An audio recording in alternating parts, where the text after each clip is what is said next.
नमस्कार दोस्तों, recently anti terror squad Gujarat के द्वारा एक इंटेलिजेंस दी गई थी इंडियन कोस्ट गार्ड को कि अरेबियन सी से एक बहुत बड़ा ड्रग का कंसाइनमेंट जो है वो भारत के अंदर आने वाला है और हम लोगों को इसे पकड़ना है। जिसके बाद में जो इंडियन कोस्ट गार्ड है उन्होंने अपनी आईसीजीएस मीराबेन और आईसीजीएस अभिक को अरेबियन सी में उतार दिया।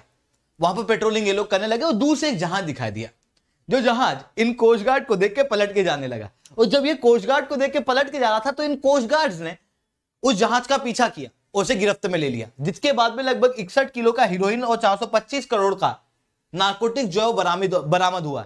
वो हीरोइन जो है वो लगभग 425 करोड़ का था। साथ में 5 ईरानियन लोग यहां पर देखे गए और फिर ये इमेजिन किया जा रहा था कि ये जो नारकोटिक्स आया है ये ईरान से आया है। बाद में पता चला कि एक्चुअली ये ईरान से नहीं बल्कि पाकिस्तान से कंसाइनमेंट जो है भारत के अंदर आ रहा था। पिछले 18 महीने के अंदर गुजरात के कोष से लगभग 2355 करोड़ तक का ड्रग जो है वो बरामद किया गया, इसी तरीके से अलग अलग ट्रैफिकिंग को पकड़ पकड़ के।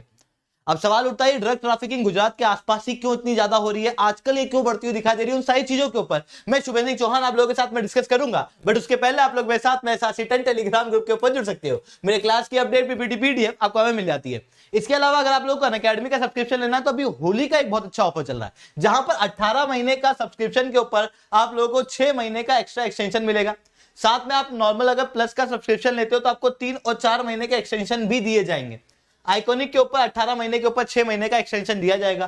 कोड आपको यूज करना है SRC10, जिसके बाद में आपको डायरेक्ट 10% तक का और डिस्काउंट मिल जाएगा, यानी कि आप लोगों के लिए बहुत मुनाफे का सौदा होने वाला है। तो जाओ सब्सक्राइब करो, SRC10 कोड का प्रयोग करो। तो दोस्तों अब बात करते हैं यहां पर हुआ क्या, मतलब ये ड्रग की ट्रैफिकिंग एक कितना बड़ा इशू है। रिसेंटली वर्ल्ड बैंक द्वारा 2021 के अंदर एक रिपोर्ट निकाली गई थी, जिसके अंदर बताया गया था कि लगभग 275 मिलियन लोग पूरे विश्व के अंदर कहीं ना कहीं ड्रग्स लेते हैं। 15 से 64 साल की उम्र में 5.5% ऐसे लोग हैं जिन्होंने अपने जीवन में कभी ना कभी ड्रग लिया है। और सबसे ज्यादा जो ड्रग का प्रयोग किया जाता है वो ओपियोइड्स का किया जाता है। देखो अलग अलग प्रकार के ड्रग्स होते हैं, लगभग 6 प्रकार के बड़े ड्रग्स जो हैं वो देखे जाते हैं, जिनके अंदर हम लोगों को देखने को मिलता है। एक प्रकार के होते हैं नार्कोटिक्स, जिन्हें ही ओपियोइड्स कहा जाता है, इसमें हीरोइन मॉर्फिन ये आते हैं। दूसरे होते हैं हेलुसिनोजेंस, ये हेलुसिनेशन क्रिएट करते हैं एक आदमी के अंदर, जिसके अंदर LSD, PCP, पियोट्स ये सब आ जाते हैं। वहीं एक होता है एम्फेटेमाइंस, जिसके अंदर ये एम्फेटेमाइंस एक अलग ही प्रकार का ड्रग्स हो जाता है। वहीं हम लोग को कोकेन देखने को मिलता है, जिसे या तो सूंघा जाता है या इंजेक्ट किया जाता है, ये वो वाले ड्रग्स होते हैं। एक होते हैं इनहेलेंट वाले ड्रग्स जो स्प्रे के रूप में और अलग अलग रूप में आते हैं। वहीं एक होता है सिनाबिस, जो साइको एक्टिविटी एक व्यक्ति के अंदर कॉज करते हैं। इस प्रकार से अलग अलग ड्रग्स जो है वो देखने को मिलते हैं। इसके अंदर सबसे ज्यादा जो ड्रग्स का प्रयोग किया जाता है वो है नार्कोटिक्स पूरे विश्व के अंदर। अब सवाल उठता है कि गुजरात के आसपास ही ये ड्रग्स के केसेस हम लोग को इतने क्यों देखने को मिल रहे हैं। रिसेंटली आपको देखने को मिला था कि हीरोइन को बरामद किया गया था मुंद्रा पोर्ट से। सबसे बड़ा हीरोइन का सीजर किया गया था, लगभग 3000 किलो तक का हीरोइन जो है वो बरामद किया गया था। इसी तरीके से वो आ रहा था और स्मगलिंग होने वाली थी, पर उसे पकड़ लिया गया था मुंद्रा पोर्ट के ऊपर। तो ये आए दिन गुजरात के कोस्ट पे इस तरीके की चीजें क्यों हो रही है और भारत इतना वल्नरेबल क्यों है ड्रग ट्रैफिकिंग के लिए, पहले ये समझो। ये आपको भारत दिखाई दे रहा है, ठीक है। अब हर एक चीज जो है ना वो ज्योग्राफी से चलती है। भारत की थोड़ी ज्योग्राफी को आप ध्यान से देखोगे ना तो आपको समझ में आ जाएगा कि ड्रग की ट्रैफिकिंग इधर क्यों होती है। सबसे पहली ज्योग्राफी में आपको बताऊंगा ह्यूमन ज्योग्राफी। देखो भारत के अंदर एक बड़ी आबादी जो है वो यंग आबादी है, जवान आबादी है। और जवान आबादी जो है वो ड्रग के लिए ज्यादा ससेप्टेबल होती है। ड्रग ट्रैफिकिंग, ड्रग विक्टिम यहां पर आपको ज्यादा देखने को मिलते हैं। ऐसी कंडीशन में भारत के अंदर ज्यादा डिमांड होने के कारण ड्रग ट्रैफिकिंग भारत के अंदर होती है। दूसरा फिजिकल ज्योग्राफी। अगर आप भारत की फिजिकल ज्योग्राफी को देखोगे तो भारत के जस्ट इस साइड में आपको पाकिस्तान, अफगानिस्तान और ईरान दिखाई देंगे। इन तीनों को कहा जाता है गोल्डन क्रिसेंट, जहां पर सबसे ज्यादा ड्रग जो है वो उगाए जाते हैं। वहीं अफगानिस्तान के अंदर रिसेंटली तालिबान पावर में आ गया था 15 अगस्त 2021 के दिन। और जब यह हुआ था तो अफगानिस्तान के अंदर जो तालिबान, उसकी इकोनॉमी बहुत अलग अलग चीजों से नहीं चलती। इस कारण से ये लोग ड्रग जो है वो ज्यादा उगाते हैं। जब से तालिबान पावर में आया है तब से अफगानिस्तान के अंदर ड्रग ज्यादा उगने लगे हैं। और तभी से हम लोग को देखने को मिला है कि इधर की तरफ से जो भारत के अंदर ड्रग की ट्रैफिकिंग होती है वो गुजरात से होती है, क्योंकि गुजरात वाला कोस्ट जो है सबसे क्लोज में आता है, जिसके कारण से गुजरात के ऊपर ये ड्रग जो है वो काफी ज्यादा बरामद होने लगे हैं। दूसरी तरफ हम लोगों को देखने को मिलता है गोल्डन ट्रायंगल। विश्व के अंदर ये भी काफी ज्यादा ड्रग बनाने के लिए जाना जाता है। इसके अंदर आते हैं म्यांमार, लाओस और यहां पर थाईलैंड। ये तीनों देश मिलाकर भी काफी ज्यादा ड्रग बनाते हैं और भारत के दोनों ही तरफ ड्रग को बड़े बनाने वाले विक्रेता बैठे हुए हैं।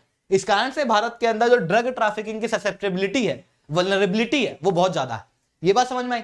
अब भारत को पता है कि यार चलो हमारे यहाँ पे ड्रग ट्रैफिकिंग ज्यादा होती है, तो हम लोग इसे रोक क्यों नहीं पाते। मतलब आज भी आपको देखने को मिलता है आपके शहरों के अंदर कई बार छोटी छोटी पुड़ियाओं के अंदर या कई बार मूवियों के अंदर आपने लोगों ने देखा होगा कि छुपके से लोग जो है वो ड्रग की ट्रैफिकिंग करते हैं। तो हम लोग इसे क्यों नहीं रोक पा रहे हैं? इसके पीछे भी कुछ कारण है। देखो, ड्रग ट्रैफिकिंग जो है, कभी भी किसी भी चीज की ट्रैफिकिंग होती है वो एक विक्टिमलेस क्राइम होता है। यानी कि अगर ड्रग की ट्रैफिकिंग की गई तो किसी ने डिमांड की होगी तभी तो ट्रैफिकिंग हुई है। तो जिसने ड्रग लिया वो खुश है, वो ड्रग लेके वो खुश है, वो दुखी नहीं है। जैसे किसी का मर्डर हो गया तो सामने वाला व्यक्ति दुखी हो गया, वो केस करने पहुंच गया। पर यहां पर जिसने ड्रग लिया वो दुखी नहीं है तो केस करने नहीं जाएगा। It is a victimless crime. इस कारण से जनरली ऐसे कंसाइनमेंट जो पकड़ाते नहीं है क्योंकि लोग इनपुट नहीं देते। दूसरा क्या है कि भारत के अंदर ह्यूज डिमांड है।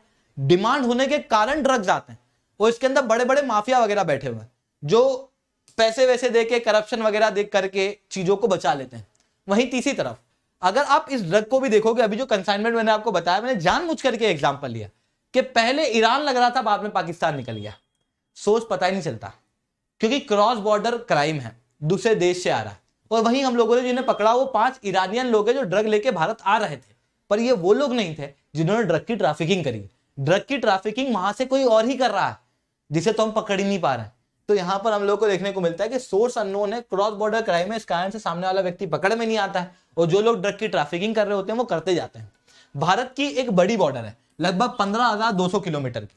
अब आप 15,200 किलोमीटर की बॉर्डर के ऊपर हर जगह सेना खड़ी नहीं कर सकते।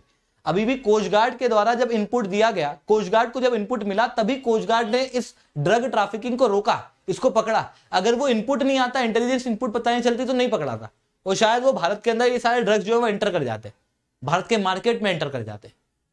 और आप सोचो कि 15,200 किलोमीटर की बॉर्डर है जिसके अंदर सब समुद्र नहीं है, ऊपर आपको चाइना और पाकिस्तान देखने को मिलेगा। अब हमारी जो फौज है उसका एक बड़ा हिस्सा चाइना और पाकिस्तान के ऊपर खड़ा रहता है, जिसके कारण से हम लोग यहां पर हमारे फौजियों को ज्यादा खड़ा नहीं रख सकते। हमारी भी लिमिटेशन है, जिसके कारण से क्या होता है कि नॉर्थ बॉर्डर के ऊपर जो हम लोगों को देखने को थ्रेट मिल रहे हैं उसकी वजह से ड्रग ट्रैफिकिंग जो है वो भारत के अंदर हो जाती है, क्योंकि हमारी जो सिक्योरिटी है वो नॉर्दर्न बॉर्डर के ऊपर ज्यादा फोकस रहती है। इसके अलावा हम लोगों को यह भी देखने को मिलता है कि पॉलिटिकल विल कम है, ठीक है। हम लोगों को यह भी देखने को मिलता है कि हमारे पास में इतने इंफ्रास्ट्रक्चर नहीं है। आजकल क्या नए नए तरीके उठाने शुरू कर दिए इन्होंने, है ना, जो ड्रग ट्रैफिकिंग करते हैं। ये लोग क्रिप्टो करेंसी के जरिए पेमेंट कर देते हैं जिसे गवर्नमेंट जो वो ट्रैक नहीं कर पाती। नए नए तरीके स्मगलिंग वगैरह के निकाल लिए जाते हैं और हमारी जो एजेंसी है वो पुराने तरीकों पर अटकी रहती कई बार, जिसके कारण से कई सारे ट्रैफिकिंग को हम लोग रोक नहीं पाते हैं। तो ये सारे इश्यूज जो है हम लोग को ड्रग ट्रैफिकिंग के देखने को मिलते हैं। अब ड्रग ट्रैफिकिंग को रोकने के लिए कुछ कानून है, जिसके अंदर भारत के अंदर एक्सिस एक्ट है, एक एक्ट है narcotic drug and psychotropic substance act 1985, एक है possession of drug for the personal use and consumption act, और एक एक्ट है possession of drug for trafficking act. इन सबको रोकने के लिए, ड्रग ट्रैफिकिंग को रोकने के लिए, ड्रग के कंजप्शन को रोकने के लिए ये सारे एक्ट्स हैं जिनके तहत जो व्यक्ति के पास में ड्रग बरामद होता है उसे गिरफ्तार कर लिया जाता है, या जो व्यक्ति ड्रग को कंज्यूम करता हुआ पाया जाता है उसे गिरफ्तार कर लिया जाता है। अब यहां पर कई सारे लोग यही कहते हैं कि जो व्यक्ति ड्रग को कंज्यूम कर रहा है उसे गिरफ्तार करके उसे पनिश नहीं करना चाहिए, क्योंकि कौन ये लोग होते हैं जो जनरली ड्रग की मांग करते हैं। भारत के अंदर एक बड़ा युद्ध आबादी ड्रग की मांग करता है। वो कारण है उनका अनएम्प्लॉयमेंट, एक कारण है सोशियो इकोनॉमिक वीक बैकग्राउंड। कई सारी साइंटिफिक रिपोर्ट, कई सारी साइंटिफिक रिसर्च ये बताती है कि सोशियो इकोनॉमिक बैकग्राउंड के कमजोर होने की वजह से ड्रग के प्रति ससेप्टिबिलिटी बढ़ जाती है। कई बार एक व्यक्ति जो एक अच्छी घर में से भी बिलोंग करता है, पेरेंट्स का सपोर्ट ना होने के कारण या फिर किसी भी कारण से लव में हार्ट ब्रेक होने के कारण ये ड्रग्स का सेवन जो है वो कर लेता है। कई बार ऐसा भी होता है कि एक व्यक्ति जो है वो बुरी संगत में पड़ जाता है, इस कारण से ड्रग का सेवन कर लेता है। जो व्यक्ति ड्रग का सेवन करता है उसे हम लोग ये नहीं कहते कि ये ड्रग क्रिमिनल है, उसे हम लोग कहते हैं ये ड्रग विक्टिम है, मतलब वो खुद ड्रग का विक्टिम है। तो विक्टिम को पनिशमेंट कैसी? एक विक्टिम को पनिश करने की बजाय कई सारे लोगों का ऐसा कहना है कि उसे रिहेबिलिटेट करना चाहिए, क्योंकि जब हम लोग एक ड्रग विक्टिम को पनिश कर देते हैं तो उसने कोई बड़ा क्राइम नहीं किया, उसने ड्रग लिया है। अब अगर हम लोगों ने उसे पनिश करके जेल में डाल दिया और जेल के अंदर और ड्रग ट्रैफिकिंग होती है तो उसके हाथ में ड्रग्स लग जाएंगे, दूसरा वहां पे और बुरी संगत लग जाएगी, जिसके कारण से वो और बड़ा क्रिमिनल बन के बाहर आएगा। इसकी बजाय हम लोग ऐसा करें कि उसे किसी ड्रग रिहेबिलिटेशन सेंटर भेज दें, ताकि वो अपने आप में सुधार कर सके, ताकि उसे ये चीज बताई जा सके कि ड्रग जो है वो खराब है, ताकि उसे ड्रग छुड़वाया जा सके, तो वो एक बेहतर इंसान शायद हमारी सोसाइटी के अंदर बन सकता है। तो इस चीज के ऊपर भी यहाँ पर चर्चा जो है वो की जाती है। इसी कारण से भारत सरकार द्वारा अलग अलग प्रकार की स्कीमें जो है वो चलाई जाती ताकि लोगों के अंदर ड्रग्स के खिलाफ अवेयरनेस रहे। जैसे एक नशा मुक्ति भारत अभियान चलाया गया था, एक है national action plan for the drug demand reduction, demand को कम करने के लिए प्लान बनाया गया था, नार्को कोऑर्डिनेशन सेंटर्स बनाए गए हैं, इसके अलावा national fund for control of drug abuse भी किया गया है। ये सारी चीजें उन स्कीमों के लिए हैं, उन लोगों के लिए जो ड्रग के विक्टिम्स हैं और उनसे ड्रग छुड़वाने की कोशिश जो है वो की जाती है। तो दोस्तों आज के लिए इतना ही रखते हैं। लेक्चर अच्छा लगा हो तो लाइक करो, लेक्चर बहुत अच्छा लगा हो तो SRC10 कमेंट करो। अगर आप लोगों को अनअकैडमी के ऊपर सब्सक्रिप्शन लेना है तो आप लोग कोड यूज कर सकते हो SRC10, जिसके बाद में आप लोगों को मेरे द्वारा 1-on-1 मेंटरशिप मिलेगी। इसके अलावा SRC10 मेरा टेलीग्राम ग्रुप भी है, आप यहाँ पर ही मेरे साथ में जुड़ सकते हो। मेरे क्लास की अपडेट, PPT, PDF सब कुछ आपको हमें मिल जाता है। तो दोस्तों आज के लिए इतना ही। जय हिंद, जय भारत।